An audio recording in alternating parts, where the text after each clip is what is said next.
So why do sales sometimes they just plateau, don't grow anymore, and no matter how much effort we make?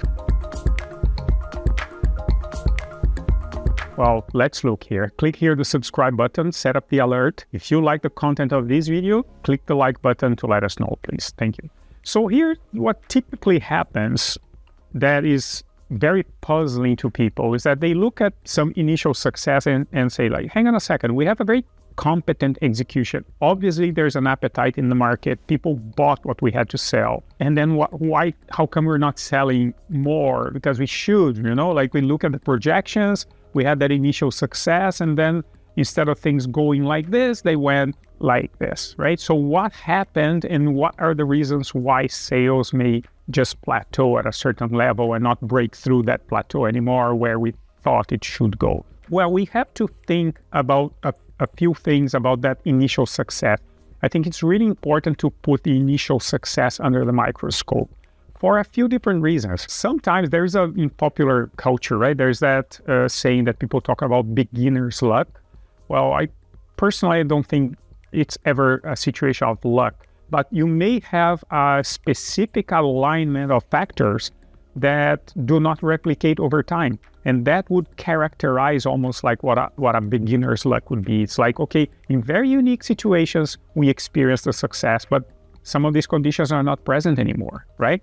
We may have come across a specific client that was definitely an early adopter that was in the same wavelength, had a very unique first client experience with us, presented an uncharacteristic interest, right? They were more interested than anybody on average would be.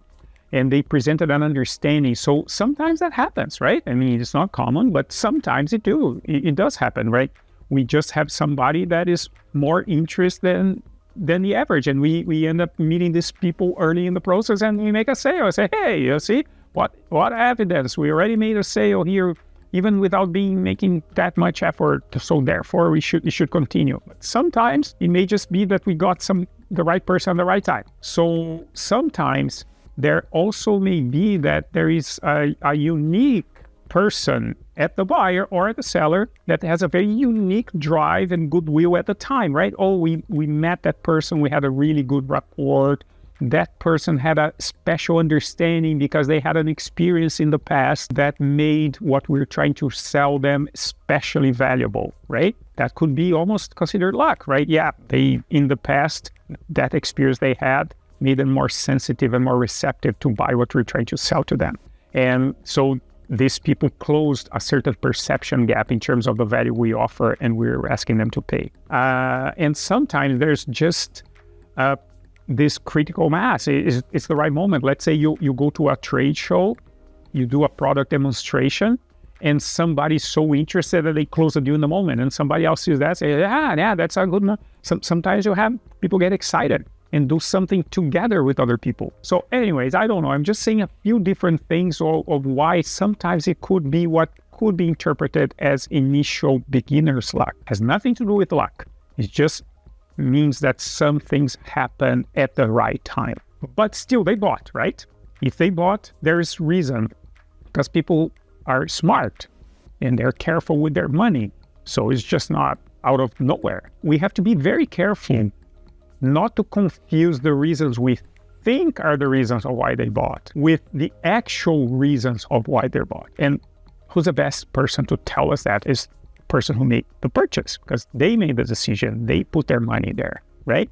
So if you are in a situation where you experience a success in the beginning, but then the sales plateaued at a level and you find that it's getting harder and harder to replicate that early success, the very strong sign that I read from this is that the reasons why you think they bought are not the actual reasons why they bought. And maybe the market is not as large as you believe, or maybe you just got the right people at the right time, right? So if all this sounds a little bit complicated, repetitive and all that, like, don't worry, what we have here, we have a few different ways to help you in this journey, especially if you're an immigrant entrepreneur doing business in Canada, because things can be very different across cultures, right? So we have here materials, we have recorded materials you can listen to, or you can read if you prefer, or if you want company, you can come on board our platform called Your Business in Canada, where you're going to have a company of other entrepreneurs going through this journey to their business in Canada. And we're there to guide you along the process, okay? But let's say, okay, then let's call it beginner's luck, even though I know it's not luck. There's merit, technical merit to these initial sales, but just because let's consider the possibility that there was some favorable alignment of factors, right people in the right place, right timing, or whatever. Let's call this, just for the sake of wrapping into a name, like beginner's luck. So if that happened, then what? I still want to sell more. I still want to continue to sell. There's a very simple way that you can continue to do that. Is we can go to the people that bought in the beginning, and we can very, like almost scientifically and in a smart way, obtain from them the rationale why somebody should continue buying your product. Because the fact that they bought, and we believe we know why they bought, maybe what we believe is not exactly the reason why they bought. So let's ask them. So let's understand what was the original pain they had. What was the motivation that made them decide to buy at that point in time? And what was the size of their pain? Because here's the thing, people make a purchase for two reasons. Either because they want to make a problem go away, they want to solve a problem, or they want to seize an opportunity. But here's the thing, sometimes the problem is real, sometimes it's perceived. So we want to understand this perception. And the opportunity, sometimes it's very clear, sometimes it requires a little more faith. So you see, there's nuances in this, and different people on the other side, they have different perceptions. So it's really important for us to help them with their perceptions, so they truly understand that the problem is big. Because if somebody believes they have a problem this big and the other one thinks the problem is only this big, and we're selling a solution for this price, they say, well, my problem is not that big, it doesn't justify the investment. While the other person that has a very large problem say, oh yeah, just this investment is okay because it's going to make a big problem go away, right? So we need to help people understand that. And what's the best way to understand? It's not by us as the seller, the person who owns the product, the solution, say, hey, you should be buying from this. They'll be suspicious of us. But if we have evidence from other people like them who made the purchase and they give us the reason, that is more powerful, right? Understanding that original pain, understanding the motivation to make the decision, understanding why they bought from us and not from our competitors, a similar solution maybe. No, there were options in the market, but the reason I went with these guys is that their product gives me this and this and this thing that the others don't, and that's important to me. So we need to understand these things so we can shed a stronger light on all this when we're talking to other people. We turn that into marketing materials. We turn that into a sales script focused around the pain, the motivation to decide, and the choice to come with us and not with our competitors. And if we can have a quantifiable impact, that's even way better, right? It's like, okay, and how much your life got better, right?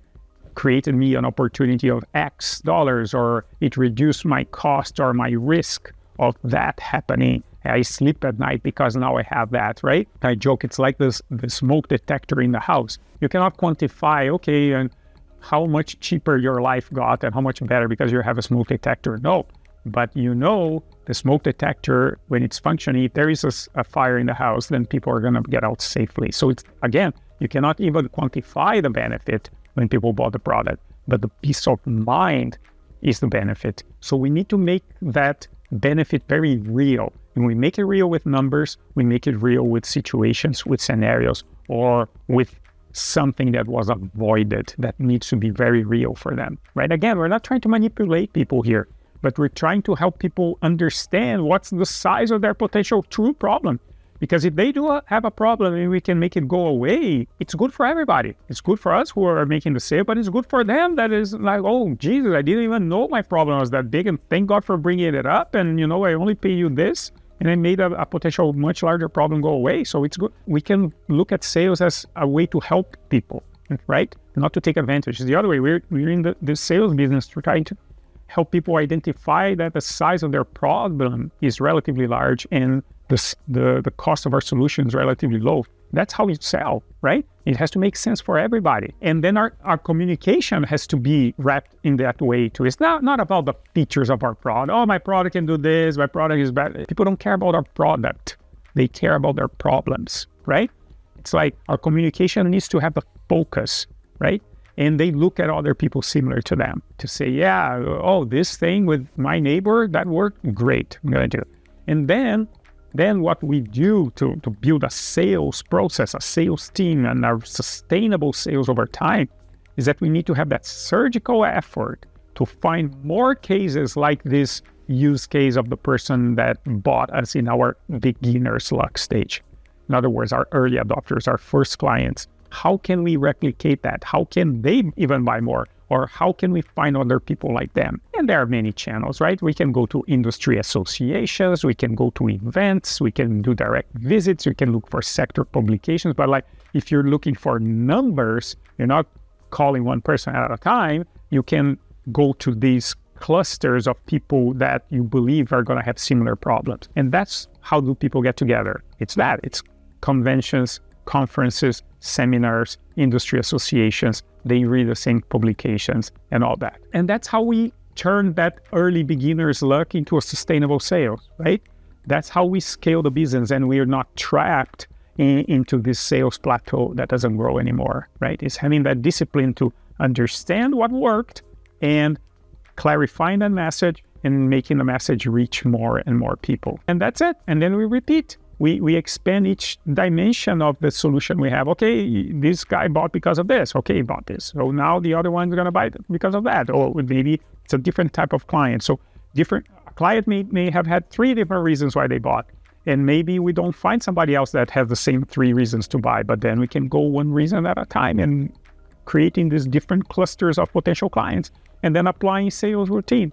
And because sometimes people are just not ready at the time when we contact them, but they may be ready if we connect with them sometime down the road again. Never give up on somebody. It's important to have that recurring contact with the same people, because sometimes it's just a matter of time. It's just a bad day. Somebody was sick, somebody was busy, they're in the middle of auditing or in the middle of a report they had to issue for their boss or whatever the auditors were in, or like, you never know, or they had a new problem, a new client, or there was an incident, like, you never know. Some days you just show up in the wrong day, right? And then if we say, well, yeah, I already tried to contact that person, they were not interested. They may not have told you what happened. Maybe they had a problem at home that day and they were not, oh yeah, they were cranky. They didn't treat you well because they had a problem with a kid, or their dog died or whatever, right? It's hard to know. So it's necessary to have sales as a routine, as an exercise. It's not much of an art.